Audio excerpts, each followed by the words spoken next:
C'est le peuple qui a conquis la liberté, ça appartient au peuple. Et merci pour ceux qui ont organisé les élections, dont M. Béchir Jandou, et bien que je lui en veux un petit peu, de n'avoir pas fait suite favorable au protocole de vote international par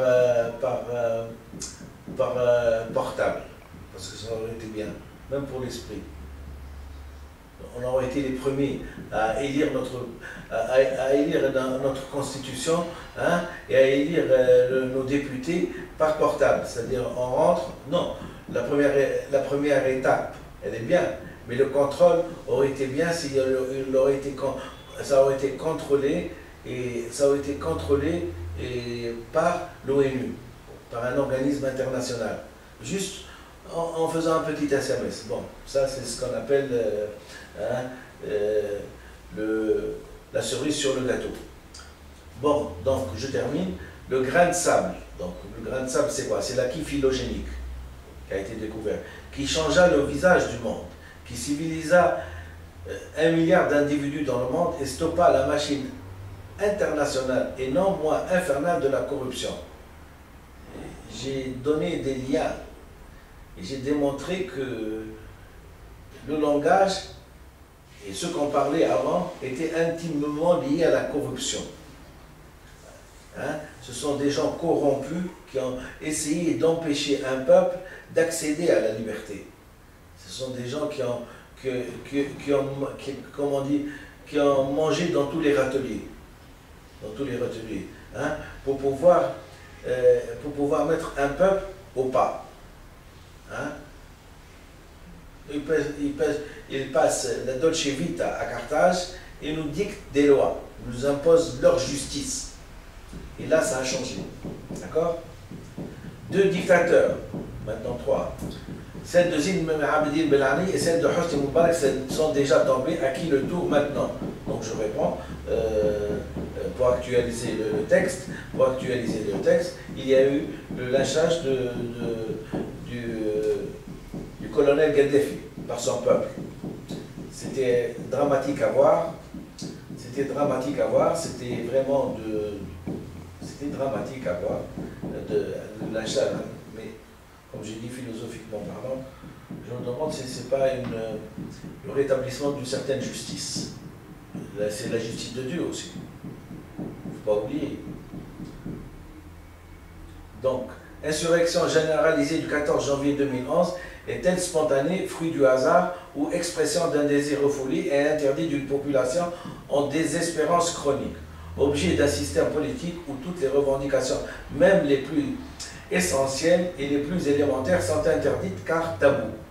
Dans une prochaine vidéo, on aura le droit, dans cette chaîne, à tout un chapitre de Sigmund Freud, hein, où j'essaierai de décrire scientifiquement qu'est-ce qu'un tabou, pour que les gens comprennent et ne tombent plus dans les tabous.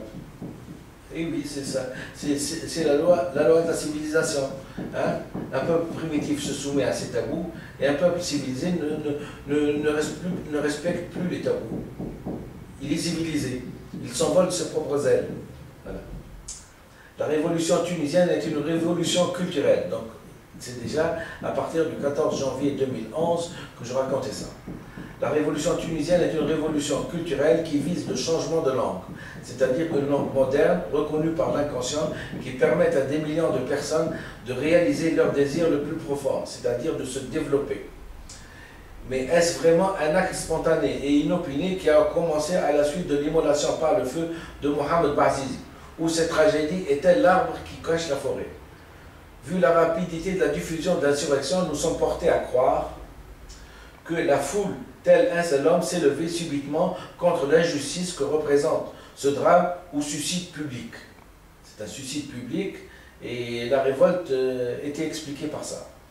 Il est très difficile dans ma position de citoyen anonyme, médecin généraliste en Tunisie, diplômé des écoles françaises, de la faculté de médecine de Toulouse, inconnu des médias, soit comme sujet tabou pour les uns, soit inconnu tout simplement par d'autres, n'ayant jamais fait la une d'un quelconque journal télévisé, de revendiquer la paternité de la révolution tunisienne. Peut-être, écoutez-moi bien, Si vous suivez bien ma lettre, et vous serez convaincu que c'est bien moi, par un jeu de hasard extraordinaire, qui suis la cause de toute cette révolution pourtant. Au mot hasard, il faut expliquer, je préfère substituer la notion que la culture, déviée de son but, ne peut en aucun cas devenir un outil de répression et de diffamation de personnes. La culture se venge, c'est la culture qui s'est vengée. C'est la culture qui a mobilisé la population à sortir dans la rue. La culture se venge car par principe pousse des êtres à réfléchir sur leur sort.